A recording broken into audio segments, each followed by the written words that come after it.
excited to host Alon Grinshpoon, founder and CEO of Echo3D, the AWS of 3D content. I'm really excited to host you. Thanks a lot for being on the show. Thank you. It's so great to be here. Yeah. So I got a chance to meet Alan at AWXR, and he presented what they're doing at Eco3D. So Alan, like, if I were to ask like a short summary of your product, like what would that be? Yeah. So Echo3D is a cloud platform for 3D applications, which basically means that we provide tools and network infrastructure for companies and developers who want to build games and AR/VR experiences and any metaverse app that you can think of, from NFTs to face filters. Very similar to if you're building a website and you store images and videos on some remote cloud. With Echo, you store 3D models, animations, and interactive content, and then stream that to game engines and web browsers and mobile devices anywhere on the planet. And as you mentioned, trying to kind of build this kind of AWS for 3D, that go-to backend solution for 3D applications. Amazing. And can you share what was the story and inspiration behind this idea? Yeah, definitely. So I did my master's in computer science at Columbia University. We basically did an AR for kind of medical surgeries application. Basically, we took CT and MRI scans, converted them into 3D models, and then put them on the Microsoft HoloLens, these amazing smart glasses by Microsoft, that basically allowed the physician to see the patient's heart floating above them during surgery. It was an amazing, amazing use case, and I was able to scrub it into almost like 12 surgery. So it was really, really cool. And basically, again, we were basically taking 3D assets and bringing them into an app in Unity that I have built for the Microsoft HoloLens. But the problem there was that I had to do something I really hate, and that's waking up super early in the morning. I had to be at the hospital at like 6 a.m., take those 2D scans, convert them to 3D models, put them on those glasses, to kind of redeploy the application. And that took so much time and effort. And as a developer, I only wanted to do two things. I wanted to manage the assets and I wanted to deliver them to an AR device, like those smart glasses. So instead of rebuilding the application, I decided there has to be a cloud solution for that. So me and my co-founders started to talk with developers. We saw that they have the same issue, not only in the surgical domain, but also in gaming and advertisement and training, all of these amazing use cases for 3D, AR, and VR. And then we said, we're going to build it. We decided to build this kind of cloud solution that is really catered for 3D content and allow people to upload content to the cloud and then swap it remotely in all their applications. Great. And like, what has been the most challenging part in building this product? Yeah, I think for us, because we're so kind of use case agnostic, and also device agnostic and platform agnostic, for us, it was all about making sure that we have all these integrations in place and that we're able to technically build all the software that is able to convert, compress, and process all these 3D assets so they will work seamlessly on Android, iOS, HoloLens, Unity, Unreal, and so on and so forth. And every time, and we see that today, there's new headsets, new applications. We want to make sure that we integrate with all of them. So we always kind of feel like we're playing catch up to make sure our cloud is kind of connected to everything. For example, Niantic just released their Lightship SDK. Day after, we already have an integration for that. But that means that our tech team always has to be on top of all these integrations and make sure that we have all these kind of software connectors to all these new platforms that are kind of emerging. I see. And recently you got a funding, so congratulations on that. And what is your like piece of advice for entrepreneurs and developers who are in this space? Yeah, love it. Yeah, so we raised over $9.5 million through multiple rounds and through multiple kind of programs because we went through Techstars. That was the first kind of entrepreneurial program that kind of supported Echo and gave us an equity investment. And then we raised from VCs and then corporate VCs. My advice would kind of definitely be bottom up approach, start small, go to accelerators, go to programs, validate your idea, and then scale up as you go. Fundraising is really hard. It has fun in the name, but it's definitely not fun. You constantly need to tell a really good story, and you definitely need to align with investors' interest. At the end, they want a good return, and you need to kind of prove that you can do that. And I think personally, the way you as a founder can grow and can understand that model is to go through accelerators like Techstars, Y Combinator, 500 startups, and then kind of take money from smaller VCs and bigger VCs and so on and so forth. So I think again, the best advice would be to start bottom up, start small, and start scaling up. Mhm. I would like to go a bit deeper into what you guys are building. Uh, Yeah. if you can elaborate on like the tech stack, the optimizations you're doing to make this experience seamless. Definitely. So every time you can basically register for free on our website. Once you do that, you get a key. That's your API key. That's your project key that allows you to store 3D models on the cloud. And then what we do once you upload them to Echo, we convert, we process them, we compress them. So every asset will have polygon reduced, kind of poly reduced versions of the same asset. We will take those assets and we'll distribute them in different servers all over the world. So if you have users in China, they're going to get the data from a server in China. If you have users in Europe, they're going to get the data from a server in Europe. If you have users on the West Coast, they're going to get the data from a server on the West Coast. So we do all these kind of cloud optimizations and make sure that every device will get the right file in the right format and from the right location. And you have full control on those kind of optimizations and the locations through our console. So you definitely, again, as I mentioned, you can register for free on their website, start a free trial, upload some content. We also have a lot of kind of 3D assets that you can use for free. And then you can kind of start building applications. And I would definitely suggest people to kind of look through our documentation because they have a lot of like step-by-step guides on how to start, how to deploy applications really quickly on Web AR, for example, that doesn't even require you to install anything.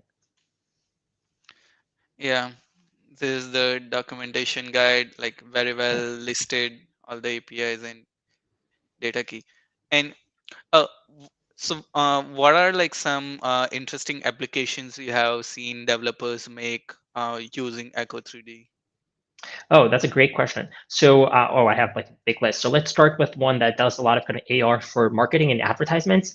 So you have a big company that are using us for advertising purposes. They upload really large 3D models of all these brands. For example, you have like the Sonic movie, and then they want to have like a 3D Sonic animated and add a button like buy tickets now or kind of a logo to go to kind of the kind of publisher's website. So you can kind of customize that through the platform.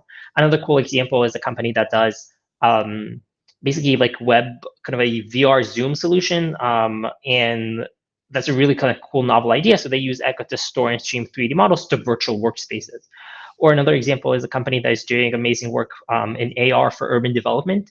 They upload really large 3D models that they're getting from architectural firms. They throw in like a large 3D model of a building, let's say 500 megabytes large. Our system converts it from 500 megabytes to 5 megabytes, and bam, suddenly you can stream that to your phone in just a second. So that's a lot of kind of what we do, all these kind of content optimizations. And it's really cool to see that in all these different use cases. As we mentioned, there's like kind of use case for medical, there's the use case for advertising and marketing, there's the use case for gaming, there's the use case for training, there's the use case for e-commerce. That's something that we're seeing a lot today. Definitely with the rise of NFTs, like we haven't kind of expected that like our platform would be used for NFTs, but we're seeing a lot of creators uploading just a 2D image, like a trading card. Our system automatically converts that 2D trading card to a 3D sticker. And then bam, you can kind of share that with everyone with Web AR. And we had one client that basically did almost like an NFT drop. They did like 8 kind of consecutive drops, all sold out. And the ones that had augmented reality integrated in them to basically kind of try before you buy were sold out in like 30 minutes. So that's definitely a very unique use case under kind of the umbrella of e-commerce, basically the 3D. Got it. I see. And like just so that like people know like the potential of the platform, like it's not like a storage solution. It does a lot of like uh optimization of file storage, a lot of functionality with all this like game engine platforms, AR integration, which makes it very easy onboarding experience for anyone to develop applications on top of it. Exactly, exactly. You got it 100%. So we basically connect between your content that you can store on our cloud and then the game engine or the kind of the front end renderer that basically shows the 3D assets. So we basically are the connector between these two. I see. And is there any particular thing like in the docs you would like to highlight? Our web AR integration and our Unity integrations are pretty popular. The web AR one in particular, because it's so easy to use. You literally just drag and drop assets to Echo, and then automatically you're able to view, 3D assets on your phone with no installation needed. Literally pops up from the kind of browser. The camera opens up, and you're able to see augmented reality objects in your phone. It's really cool. There's an amazing wow factor there that you can basically send a link after you upload a file. You can send a link directly to that file, and you can share it with anyone. And they'll be able to see your creation or the 3D model that you want to share. So again, there's this amazing wow factor. There's amazing kind of shareability. If you haven't tried augmented reality on your phone, you should definitely try that. So go to our documentation, play around with it, share it with your friends. When I sent, like a 3D model to my parents, that was like such an amazing kind of wow moment. Kind of you see like cross generations are able to kind of play around with augmented reality. So I definitely recommend everyone who again hasn't tried it yet, just to drag and drop a 3D asset, share it with others, look at it on your phone, and just see kind of the power of augmented reality. What's cool about 3D content today is that basically, only limited by our imagination. You can build anything from, as we mentioned, like for e-commerce and training and gaming. It's so many different things that we're so used to having 2D experiences for, and now 3D is such a big deal, and metaverse is such a big deal. So you should definitely kind of lean into that and create applications that are more 3D. Got it. And I'm curious, like, what if someone wants to develop like a data-driven 3D modeling or real-time model change? Is that a possibility? Oh, that's a fantastic question. So like our cloud is like a 3D cloud because we have those integrations for real-time updates. We realize that you as a user, you can't move an image or a video on a website, but you can definitely move a 3D avatar across the game in real time, or move a couch that you're trying to visualize in a room. And that needs to be updated on the cloud. So in Echo, we have WebSockets, basically these kind of notifications almost that are kind of pre-integrated. So if you want to change an asset in real time, you click a few buttons on the console, and then bam, it changes in real time.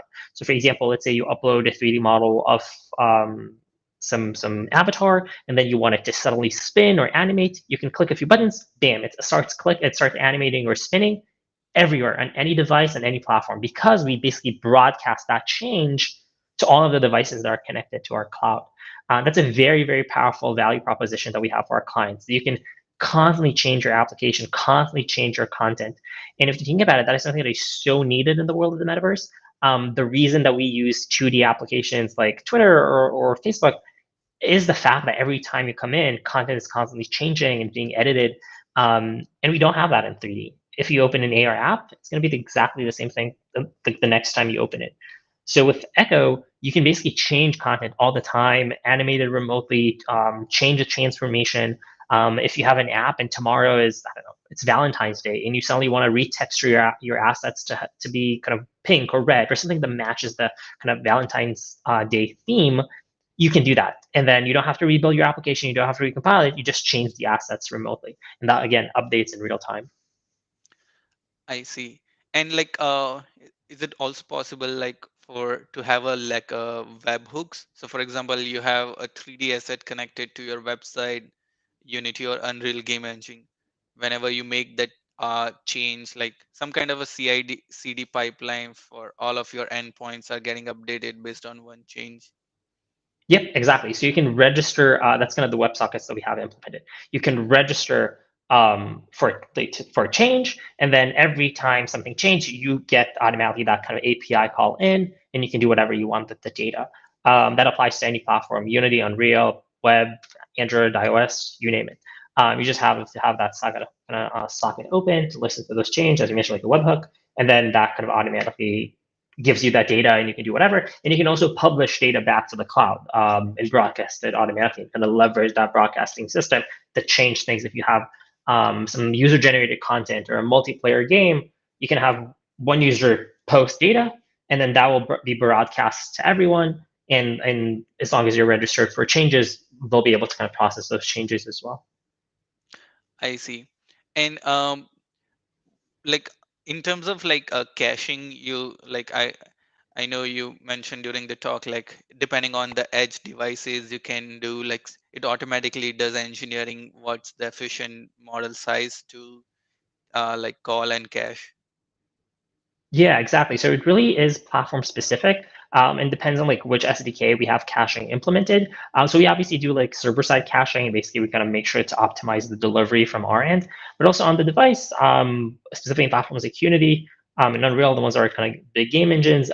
You can decide if you want to cache assets kind of locally or re-download them every time, and then kind of save on bandwidth. At the end, what we look at is how much kind of API calls, bandwidth, and storage people are using, and we're constantly trying to optimize all three. So caching is definitely one to optimize bandwidth and kind of usage of that. I see. And can you like address like some people might have concerns about like privacy of their 3D model and like or enterprise level like separate storage server or something on that lines? Yeah, love it. So we implement privacy by design. Even our kind of COO, like Chief Operating Officer, he did his kind of thesis, like master's thesis, specifically on privacy by design SaaS systems. So everything that we have is really, really taking security and privacy into consideration. That means when you upload assets to Echo, we anonymize them completely. The data itself, the models and the assets are stored in one kind of storage location, but the data is stored in a completely different kind of service. So it's like they're super, super separated, which means that if somehow your data is compromised, the assets are not. And if the assets are kind of compromised, the data isn't. We, as like even our team internally, can't know what your assets are when you upload them, because again, everything is kind of anonymized and stripped down. And that is something again that we took really, really into consideration while we built Echo, to understand that people want their content to be safe, secure, and private.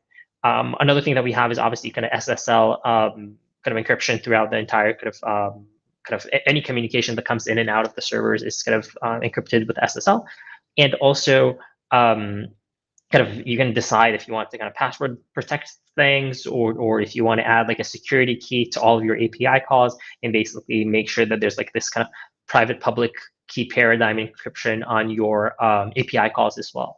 So everything is there, and it's all that you to kind of leverage those tools basically. I see. You might have partially answered this question. Like there's one in chat. Can we update the model or input some data from mobile? Yeah, so perfect. That ties in exactly to what we kind of discussed earlier.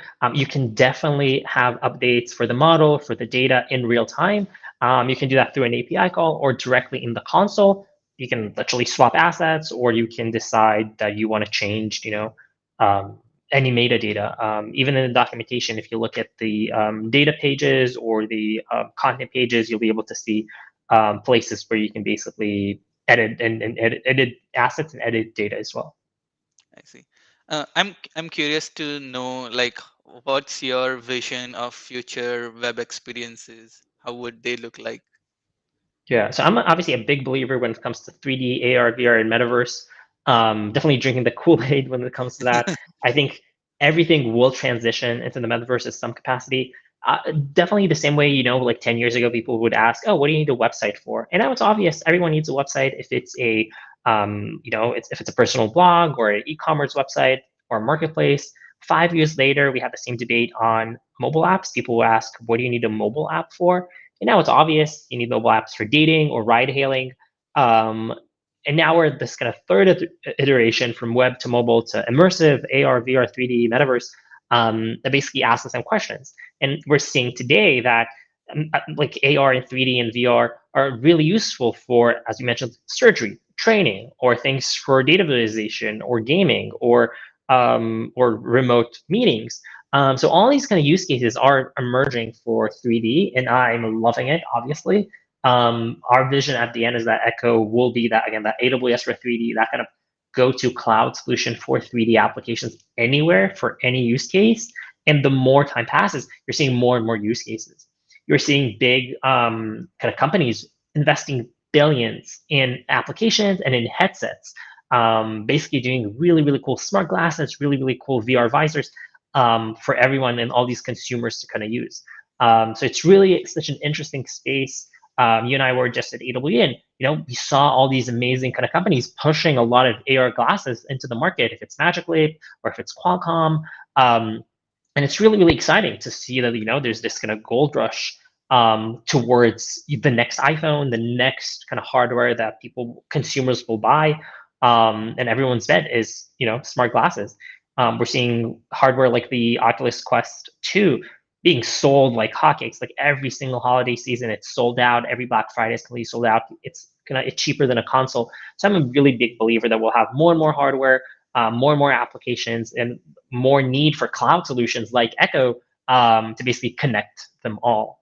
Last thing I'll say is that we're seeing the popularity of camera-first applications like Snapchat and TikTok, the one that leverage augmented reality a lot, are so popular at this point. Like people who are younger than you and me are constantly participating in these kind of applications. And hardware manufacturer just adding more and more cameras to the device. I think the latest Samsung flagship device has like 5 cameras at this point. So this is really great because that means we're like, people are calling it cameras. I can call it AR and spatial detectors and spatial sensors. So it's definitely great. And again, the more advancement in hardware, the better. Got it. Uh, One of the challenges I've seen in like the content sharing is like the interoperability. So for 2D, like JPEG was like the common denominator, like, Yeah. but like 3D we have like GLTF, USDC, OBJ. Like how are you guys like addressing it, or like your vision? So this is definitely a major concern in the world of 3D. Like you mentioned, there's no standardization, and there's all these file formats. Like iOS only works with USDZ. Web works really well with GLTF. Unity works really well with FBX, but all these file formats are different. So the cool thing about Echo, and that's again, it goes back to our kind of promise for developers and creators, is that you can upload any of these file formats. It doesn't matter which, and we convert everything to everything. You can upload an OBJ, and we will convert it to GLTF, USDZ, um, STL, anything. And then you don't have to worry about that. And if you want to port your application from Android to iOS or iOS to Unity, it will work automatically because we internally on our cloud already created those different file formats. So it's definitely something that we understood as a challenge, like you mentioned, in the world of 3D, and we solved that through our kind of conversion, like 3D conversion pipeline. So any file format can be uploaded to Echo, and then any file format could be downloaded from Echo. I see. Yeah, like I always wondered if if someone can automate that CI/CD pipeline, you upload one file format, we like convert it for you. Like sometimes like if the file size is very heavy, like the conversion fails. Like is there like Yeah. special sauce you guys are adding like in that conversion? Yeah, I mean, that's our bread and butter, like making sure that you can have like an API call to upload and download an asset in any format.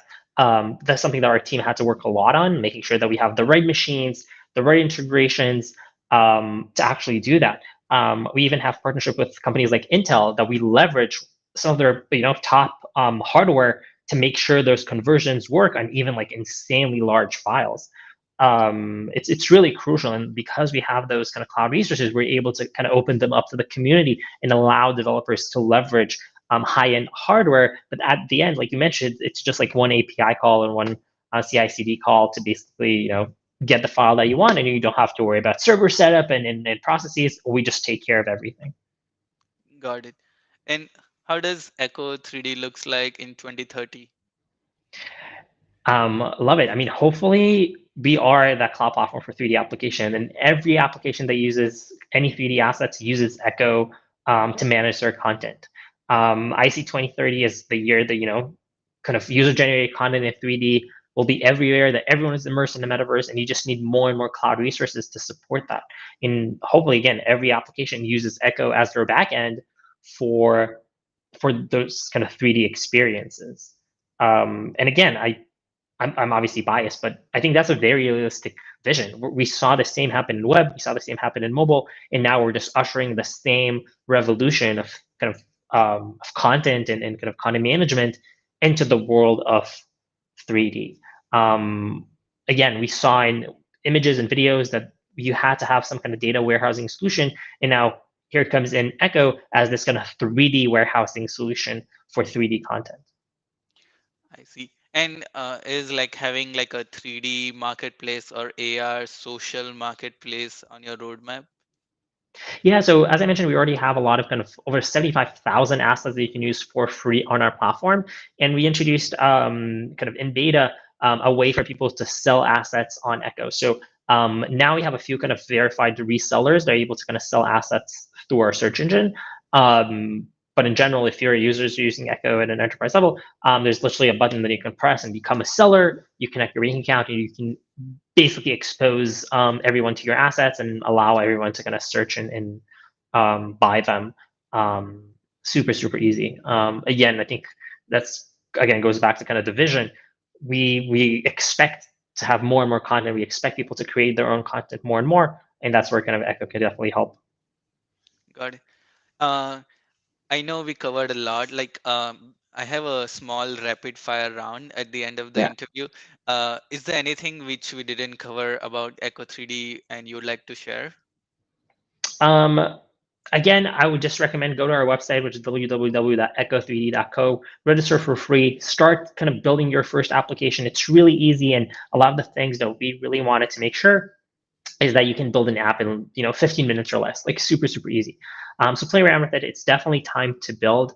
Right now that everyone's remote and everyone's at home, it's definitely the time to build applications and share content everywhere. As I mentioned earlier, like there's this cool wow factor in 3D and AR and VR that you should definitely share with the world and experience and kind of just brainstorm how this new like metaverse concept can affect my industry. If you're working for e-commerce or training or data visualization, like all these different kind of use cases, start thinking how I can inject 3D content into my industry. And I think that's a really cool kind of exercise, mental exercise, I guess. Yeah, and for the entrepreneurs out there, I would also say talk to as many people as you can. For us, what worked really, really well in the beginning is that we were so receptive to feedback and we talked to so many people to understand what are the pain points, a lot of the things that you kind of mentioned as issues in the world of 3D. We were able to kind of, see in the beginning and hear that from actual developers. So I think that's really important for the entrepreneurs out there. Talk to your customers, talk to as many people as you can all the time, because that's the way for you to kind of grow bottom up. Amazing. So this is couldn't be a better way to have a summary and note about Eco 3D. So in this rapid fire, you'll just have like 10 seconds and you got to keep your answer very brief. So let's That's start. it. Which city is in your travel bucket list? Hawaii, anything in Hawaii. Yeah, is there any book, technical or business, which made a big impact in your life? Five Temptations of a CEO, really short, really great book for kind of entrepreneurs. I see. Your role model, My parents. your favorite movie, Ooh, kind of kitschy. Pacific Rim and Ready Player One. I see. Uh, your favorite restaurant. Jacob's Pickles, Upper West Side in New York. I see. How does a day in your life look like? I just work all the time. For like the minute I wake up, it's just emails, emails, emails all the time. I see. Your hobbies. I love like PlayStation games, just gaming in general. Movies. I love movies. Is there anything you wish you would have done differently in your life? Um, Going back to the kind of entrepreneurial thing, I think the reason the second time founders are so much more successful because they went through kind of all these challenges and they learned so much. So for me, if I restart the company, I would focus on a lot of things that we didn't know or didn't think about in the beginning. If you're building a product, make sure you kind of invest in building, kind of inserting analytics and making sure that you know everything about your product. That's really important. I know it was like a long answer for a rapid fire, but yeah, let's say analytics in your product. It's something that I definitely think you should put in early. I see. And if you have unlimited time and resources, what would you do? Like the I first thing. would sleep so much. I Sleeping is actually my hobby. It's like my best thing. I never get to exercise it. All right. I think this was an amazing interview. A lot of insights about Eco 3D. Love what you guys are doing. And thanks a lot for sharing your work and thoughts. Thank you so much. Really, really appreciate the invite. Had so much fun. And yeah, hopefully this inspired people to build more 3D applications. As I mentioned, again, check out our website at www.echo3d.co and start building. This is definitely, again, the time to build 3D applications. Awesome. Yeah, we have a lot of architects and like urban planners and computational designers in the community. And let's see how they take this. Have Love a it. nice Thank you rest so of much your for the invite. weekend. Yeah, You yeah. too. Have a good one. Really